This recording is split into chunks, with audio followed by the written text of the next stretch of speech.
스가랴 3장 1절. 대제사장 여호수아는 여호와의 천사 앞에 섰고 사탄은 그의 오른쪽에 서서 그를 대적하는 것을 여호와께서 내게 보이시니라. 여호와께서 사탄에게 이르시되 사탄아, 여호와께서 너를 책망하노라. 예루살렘을 택한 여호와께서 너를 책망하노라.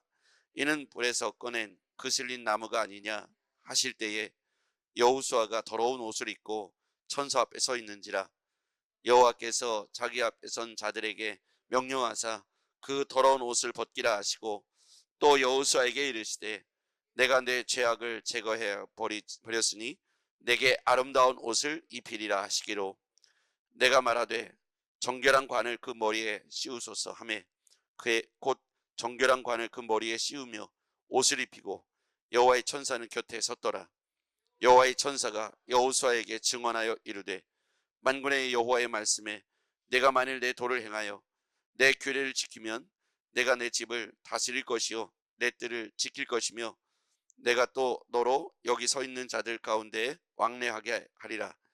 대제사장 여호수아야, 너와 내 앞에 있는 내 앉은 동료들은 내 말을 들을 것이니라. 이들은 예표의 사람들이라. 내가 내 종 싹을 나게 하리라. 만군의 여호와가 말하노라. 내가 너 여호수아 앞에 세운 돌을 보라. 한 돌에 7눈이 있는지라. 내가 거기에 새길 것을 새기며 이 땅의 죄악을 하루에 제거하리라. 만군의 여호와가 말하노라. 그날에 너희가 각각 포도나무와 무화과나무 아래로 서로 초대하리라 하셨느니라. 아멘. 오늘 주인공은 대제사장 여호수아입니다. 우리가 대제사장 여호수아라는데 여기서 여호수아는 우리가 알고 있는 사람이 아니고 대제사장 여호수아이죠. 키워드를 한번 먼저 보겠습니다. 3절에 보면 여호수아가 더러운 옷을 입고 천사 앞에 있는지라. 더러운 옷. 그 다음에 4절에 보니까 여호와께서 자기 앞에 선 자들에게 명령하사 그 더러운 옷을 벗기라. 더러운 옷이 2번 등장하죠. 또 여호수아에게 이르실 때 내가 내 죄악을 제거하여 버렸으니 내게 아름다운 옷을 입히리라. 아름다운 옷. 그 다음에 5절에 보니까 정결한 관을 그의 머리에 씌우소서 하니 그 정결한 관을 그 머리에 씌우며 옷을 입히고 여호와의 천사는 곁에 섰더라. 또 더러운 옷, 아름다운 옷, 정결한 관. 그 다음에 8절 가장 끝에 보면 내가 내 종 싹을 나게 하리라. 싹을 나게 하리라. 싹. 그 다음에 9절에 보면 만군의 여호와가 말하노라. 내가 너 여호수아 앞에 세운 돌. 그 다음에 10절 맨 아래 보면 각각 포도나무와 무화과나무 아래로 서로 초대하리라. 포도나무와 무화과나무. 제가 이렇게 키워드를 잡은 걸 가지고 연결을 해보겠습니다.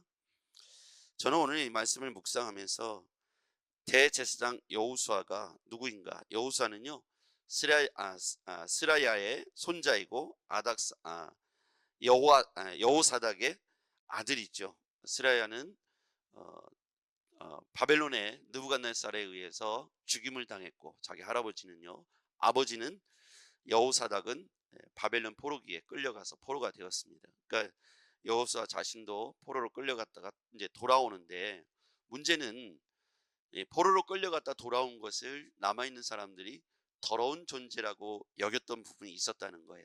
더럽혀졌다, 오염되었다. 그러니까 여러분 혹시 고려시대에 조공으로 바쳐졌던 공녀 이야기를 아십니까?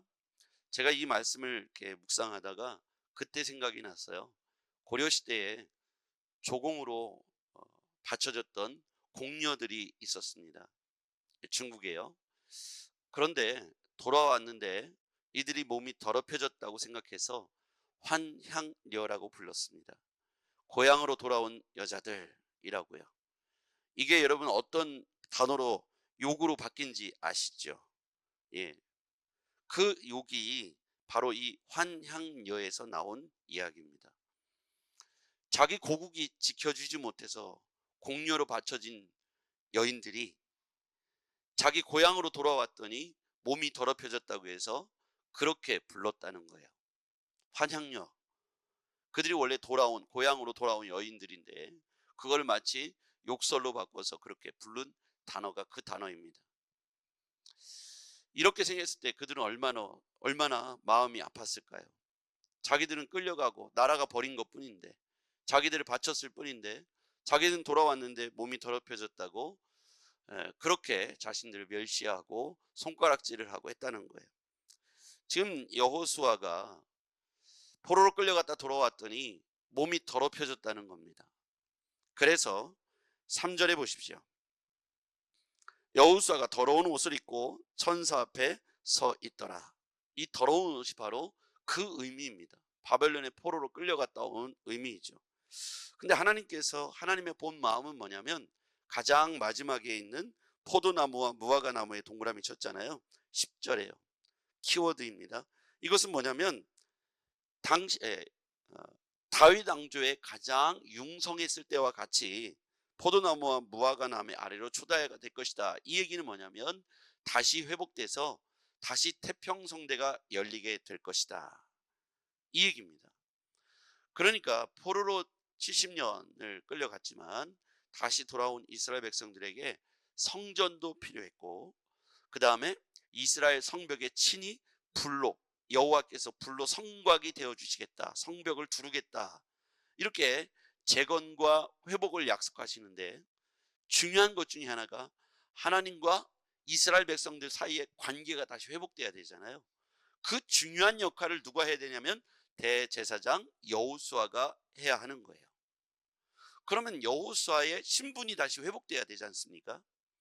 이 회복돼야 될 것 중에 하나는 뭐냐면 더러운 옷을 아름다운 옷으로 갈아입어야 되는 거예요. 바벨론 포로로 끌려갔다가 다시 돌아온 이 여호수아를 향해서 그들이 몸이 더럽혀졌다고 생각했던 남아있는 이스라엘 사람들을 향해서 여호수아, 대제사장 여호수아가 옷을 갈아입고 온전하게 회복된 모습을 천사를 통해서 또 이 스가랴 선자를 통해서 환상으로 이것을 보여주고 있다는 것이죠. 그러니까 하나님의 본 마음은 뭐냐면 다시 싹이 나고 돌을, 이정표를 세운 약속의 돌이 다시 세워지고, 그리고 포도나무와 무화과 나무가 융성한 것처럼 이스라엘에 다시 태평성대가 오게 하는 것이 스가랴 선자에게 보여진 환상의 모습입니다. 이것이 궁극적으로 하나님이 이스라엘 백성들을 향한 하나님의 본 마음이라는 것이죠. 포로로 끌려가 70년을 고생하고 포로의 신분으로 살았던 그 고통의 시간들은 하나님 앞에서 징벌의 시간이었죠. 그러나 하나님은 이스라엘 백성들을 다시 회복시키시고 특별히 대제사장 여호수아를 먼저 회복시켜서 하나님과 이스라엘 사이를 다시 관계를 회복하기를 원하신다는 겁니다. 이제 우리는 이 말씀을 이 시대에 우리에게 한번 적용해 보겠습니다. 대제사장 여호수아와 같은 역할을 해야 될 사람이 누구입니까? 바로 우리 자신이 되어야 합니다. 이건 저만의 역할이 아니고 저는 저의 가정에서 제가 역할을 하고 또 교회에서 제가 이 역할을 해야겠죠. 더러워진 옷을 갈아입고 제가 아름다운 옷으로 하나님 앞에 다시 세워져야 하겠습니다. 여러분, 우리의 더럽혀진 옷을 갈아입는 방법이 하나 있는데 그것이 바로 예수 그리스도를 구주로 영접하는 것입니다. 우리가 세상이라고 하는 죄악 가운데, 바벨론이라는 세상이라고 하는 바벨론 가운데 우리가 더럽혀진 몸과 마음이, 인간의 죄성이 있다면 우리는 이제 하나님 앞에 회개하고 구원자이신 예수 그리스도를 통해서 우리가 새로운 온전한 그리스도의 신부의 옷으로 갈아입고 우리가 변화된 사람으로 다시 아름다운 옷으로 하나님 앞에 세워져야 하는 것이죠. 저와 여러분은 바로 그런 존재입니다. 더럽혀진 옷을 갈아입혀 주셨어요. 그리스도인의 새로운 옷으로, 그리스도의 신부로 우리에게 새로운 옷을 주셨다 이겁니다. 그 아름다운 옷, 정결한 관을 우리에게 씌워 주셨습니다. 성경에 보겠습니다. 3절 같이 읽어볼게요. 시작. 여호수아가 더러운 옷을 입고 천사 앞에 서 있는지라 여호와께서 자기 앞에 선 자들에게 명령하사 그 더러운 옷을 벗기라 하시고 또 여호수아에게 이르시되 내가 내 죄악을 제거하여 버렸으니 내게 아름다운 옷을 입히리라 하시기로. 그 더러운 옷을 벗기고 여호수아에게 내가 내 죄악을 제거하여 버렸으니 내게 아름다운 옷을 입혀줄 것이다. 그것을 끝나지 않고 정결한 관을 그 머리에 씌우소서 하매 곧 정결한 관을 그 머리에 씌우고 옷을 입히고 여호와의 천사는 곁에 섰더라. 이게 바로 우리의 구원과 동일한 말씀이에요. 우리도 또한 바벨론이라고 하는 세상 속에서 더럽혀진 많은 사람들에게 더럽혀진 옷을 거룩한 깨끗한 옷으로 정결한 관으로 그들에게 옷을 갈아입을 수 있도록 복음을 전달하는 여호수아 같은 역할을 우리가 해야 하는 것입니다. 하나님과 멀어진 죄악된 세상 사이에서 우리가 중보자 역할을 해야 하고, 교회와 세상 사이에서 여호수아와 같이 중개자, 중보자의 역할을 감당해야 될 사람이 먼저 새 옷을 갈아입은 우리의 사명입니다. 교회의 사명이요, 이 땅에 살고 있는 그리스도인들의 사명인 줄 믿습니다. 자신들이 세상의 옷을 입고 있다는 사실, 죄악의 옷을 입고 있다는 사실을 모르잖아요. 어쩌면 교회 안에 들어와 있으면서도 여전히 아름다운 옷으로, 새 옷으로 갈아입지 못하고 오염된 옷을 여전히 입고 있는, 자기가 오염됐다는 사실을 모르고 있는 그런 종교인들도 저는 많을 거라고 생각합니다. 교회 안에 들어왔지만 거듭나지 못해서 여전히 새 옷으로 갈아입지 못하고 더럽혀진 세상의 옷을 입고 여전히 세상 가운데 존재하고 있다면, 교회 안에서도 열심히 복음을 가르쳐서 변화된 새 옷으로 갈아입고 새로운 인생의 주인을 만나서 인생의 주도권을 내가 아닌 그분께, 그리스도께 맡김으로 내 삶의 고통과 염려와 걱정의 시간들을 평안과 위로와 소망의 시간으로 우리 자신이 바꿔 있기를 주의 이름으로 축복합니다. 예수를 만났는데, 그 예수를 믿겠다고 교회에 왔는데 여전히 우리가 더럽혀진 옷을 입고 근심 걱정을 내가 하고 있고 여전히 내가 주인 노릇하고 있다면, 여러분, 아직 우리는 새로운 옷을 갈아입지 못한 것이죠. 교회는 세상을 향하여 이렇게 중간에 역할을 감당해야 합니다. 또한 우리가 우리 가족과 친구들을 향해서, 아직 거듭나지 못한 자들을 향해서 이와 같은 역할을 감당해야 하겠습니다. 그 일에 하나님께서 여호수아에게 먼저 더럽혀진 옷을 갈아입으라고, 내 죄악을 제거해 버렸으니 아름다운 옷을 입게 될 것이라고 말씀해 주고 있습니다. 그러면서 7절 이하 같이 읽어볼게요. 시작. 만군의 여호와의 말씀에 내가 만일 내 도를 행하며 내 규례를 지키면 내가 내 집을 다스릴 것이요 내 뜰을 지킬 것이며 내가 또 너로 여기 서 있는 자들 가운데에 왕래하게 하리라. 아멘. 전제는 뭡니까? 내 도를 행하고 내 규례를 지킬 것이며 내 집을 다스리게 될 것이고 내 뜰을 지킬 것이다.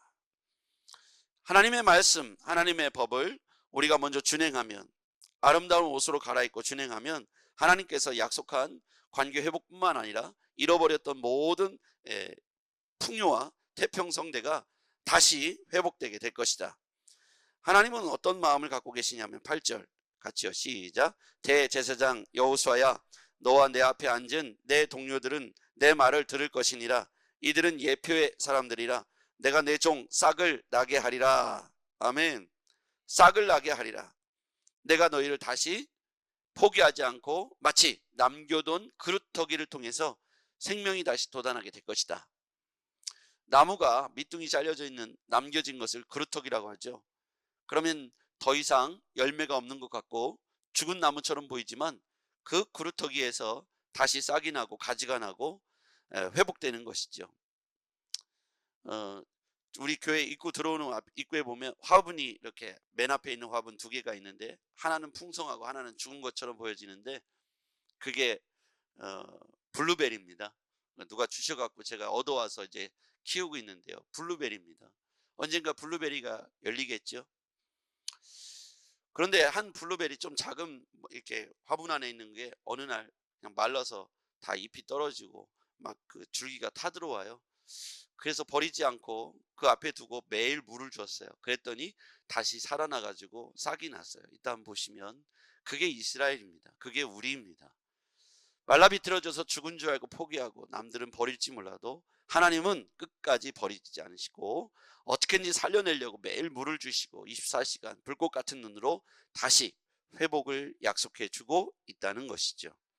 말라 비틀어진 인생도 포기해서 모든 걸 끝내버릴 것 같은 곳에도 여전히 하나님이 개입하시면 생명이 다시 솟아나는 줄 믿습니다. 그러므로 우리는 우리 스스로가 이 사람은 안 돼, 이 집은 안 돼, 우리나라는 안 돼 라고 표현을 하면 안 되는 것입니다. 우리는 그분한테 생사화복을 맡기고 인공호흡을 하는 심정으로 매일 돌아보며 듣든지 아니 듣든지 복음을 전해야 될 줄 믿습니다.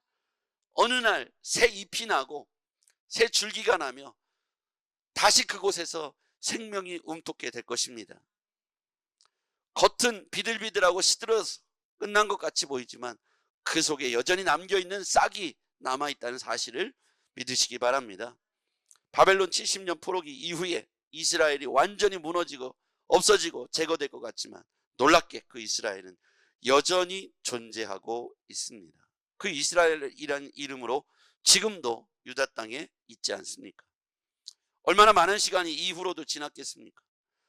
고구려, 백제, 신라는 다 없어지고 우리는 대한민국으로 몇 번에 거듭했지만 이스라엘은 그때나 지금이나 존재하고 있다는 게 놀라운 기적 아닙니까? 하나님이 영적 호흡을 통해서 남겨진 그루터기를 통해서 여전히 없어질 것 같은 위태위태한 가운데도 여전히 살려두시고 하나님이 여전히 운행하고 있다는 것이죠. 여러분, 이제 하나님의 복음이 우리 손에 왔습니다. 저 이스라엘 땅에만 있는 게 아닙니다. 이방인인 우리에게도 그 복음이 전해졌습니다. 당시 초기 1세기의 신자들에게 혼란과 갈등이 왔어요. 그게 뭐냐면 유대 그리스도인들과 이방인 그리스도인 사이에서 갈등이 있었어요. 유대 그리스도인들 사이에서는 이방인들이 구원 얻을 수 없다는 생각이 강력했어요. 근데 베드로가 설교할 때 이방인들이 성령 받고 구원받는 걸 보고 깜짝 놀랐죠. 그러면서 베드로 이후에 이방인들에게도 구원이 있다는 사실을 선포하게 되죠. 그게 우리입니다. 2000년이 지났어요. 우리에게 그 복음이 왔어요. 구약의 시대에 보면 유다 땅 이후에 있는 밖에 있는 우리는 구원 얻을 존재라고 생각하지도 않았어요. 그런데 12사도에게 성령이 임하고 나서 이방인들이 방언함을 보고 구원 얻음을 보고 놀랬지만 그것이 하나님의 뜻이었습니다. 지금 그들이 바라볼 때 이방인인 우리에게 이 복음이 주어져서 구원 얻는 역사가 나타났습니다. 이게 하나님의 뜻이죠.